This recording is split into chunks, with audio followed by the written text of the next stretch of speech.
ഫെയ്ഞ്ചൽ ചുഴലിക്കാറ്റ് തീരം തൊട്ടു. വൈകിട്ട് 5:30 പുതുച്ചേരിയിലാണ് തീരം തൊട്ടത്. തമിഴ്നാട് ആന്ധ്ര തീരത്ത് കനത്ത ജാഗ്രതാ നിർദ്ദേശമാണ് നൽകിയിരിക്കുന്നത്. ചെന്നൈ വിമാനത്താവളം പുലർച്ചെ 4 വരെ അടച്ചിട്ടു. തമിഴ്നാട്ടിൽ ചെന്നൈ അടക്കം 13 ജില്ലകളിലും പുതുച്ചേരിയിലും നാളെ റെഡ് അലർട്ടാണ് പ്രഖ്യാപിച്ചിരിക്കുന്നത്.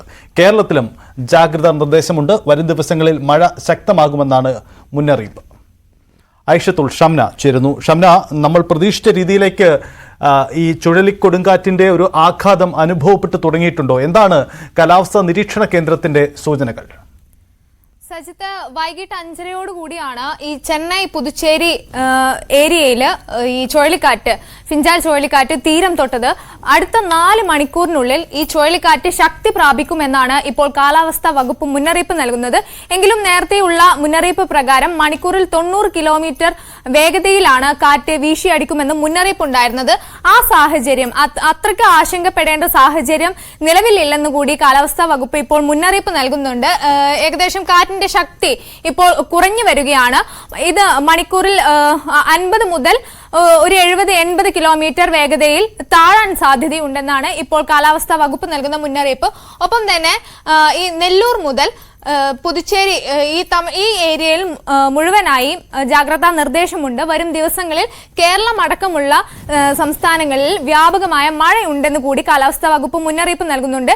എടുത്തു പറയേണ്ട കാര്യം, കഴിഞ്ഞ ദിവസങ്ങളിലായി തമിഴ്നാട്, ചെന്നൈ ഉൾപ്പെടെയുള്ള മേഖലകളിൽ ശക്തമായ മഴ തന്നെയാണ് തുടർന്നുകൊണ്ടിരിക്കുന്നത്. പലയിടത്തും വെള്ളക്കെട്ടുണ്ട്. ഒപ്പം തന്നെ മഴക്കെടുതിയിൽ ഇപ്പോൾ 2 പേർ മരണപ്പെട്ടിട്ടുണ്ട്. അതാണ് ഏറ്റവും ദുഃഖകരമായി ഇപ്പോൾ പുറത്തു വരുന്ന വാർത്തകളും. എന്നാൽ ഈ 90 കിലോമീറ്റർ വേഗതയിൽ വരെ കാറ്റ് വീശിയടിക്കും. അല്ലെങ്കിൽ ദാന ചുഴലിക്കാറ്റിന് ശേഷം വരുന്ന ഈ സീസണിലെ രണ്ടാമത്തെ വലിയ ചുഴലിക്കാറ്റാകുമെന്നായിരുന്നു ആദ്യം ഈ ഫിഞ്ചാൽ ഇത് ന്യൂനമർദ്ദമായ സമയത്ത് ഉണ്ടായിരുന്ന മുന്നറിയിപ്പ്. എന്നാൽ അത്തരം ആശങ്കകൾ നിലവിൽ വേണ്ടെന്ന് കൂടി കാലാവസ്ഥാ വകുപ്പ് എടുത്തു പറയുന്നുണ്ട്. ഒപ്പം തന്നെ അടുത്ത ദിവസങ്ങളിൽ ഇത് ഈ പുതുച്ചേരിക്ക് അടുത്ത്, ചെന്നൈക്കും പുതുച്ചേരിക്കും അടുത്ത് കുറച്ചുകൂടി കൃത്യമായി കരതൊടും എന്നുകൂടി ഇപ്പോൾ കാലാവസ്ഥാ വകുപ്പ് മുന്നറിയിപ്പ് നൽകുന്നുണ്ട്. സജിത്ത്, ഒരു കാര്യം കൂടി ഷംന, ഈ ചുഴലിക്കാറ്റ് കര തൊട്ട് കഴിഞ്ഞാൽ ദുർബലമാകുമെന്നതായിരുന്നല്ലോ മുന്നറിയിപ്പും പ്രതീക്ഷകളും. ആ രീതിയിലേക്ക് തന്നെയാണോ പോകുന്നത്? പൂർണ്ണമായും ഇത് കരപ്രദേശത്തേക്ക് പ്രവേശിച്ചു കഴിഞ്ഞിട്ടുണ്ടോ? സജിത്ത്, നിലവിൽ പുതുച്ചേരി ഭാഗത്താണ്, ഈ ഏരിയയിലാണ് നിലവിൽ ഇപ്പോൾ ഈ ചുഴലിക്കാറ്റ് കര തൊട്ടിട്ടുള്ളത്. ഇത് കര തൊട്ടതിന് ശേഷം ഇത് ദുർബലമാകുമെന്ന് അറിയിച്ചിരുന്നെങ്കിൽ കൂടി അടുത്ത 4 മണിക്കൂറിന്, അതായത് ഇന്ന് വൈകിട്ട് 5:30 കൂടിയാണ് ഈ ചുഴലിക്കാറ്റ് തീരം തൊട്ടത്.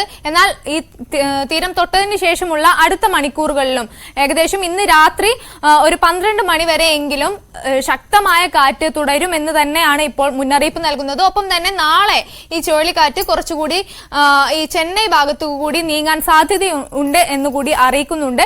എങ്കിലും നേരത്തെ ഉള്ള മുന്നറിയിപ്പുകൾ പോലെ 90 km/h എന്ന ഒരു വേഗത, അതിൽ കുറവുണ്ടാകും എന്ന് തന്നെയാണ് ഇപ്പോൾ കാലാവസ്ഥാ വകുപ്പ് മുന്നറിയിപ്പ് നൽകുന്നത്. ഫിഞ്ചാൽ കരതൊട്ടു. എന്തായാലും ആശങ്കയിലാണ് തമിഴ്നാട്, ആന്ധ്ര അടക്കമുള്ള പ്രദേശങ്ങൾ. കേരളത്തിലും കനത്ത മഴയുണ്ടാകുമെന്ന മുന്നറിയിപ്പുണ്ട്.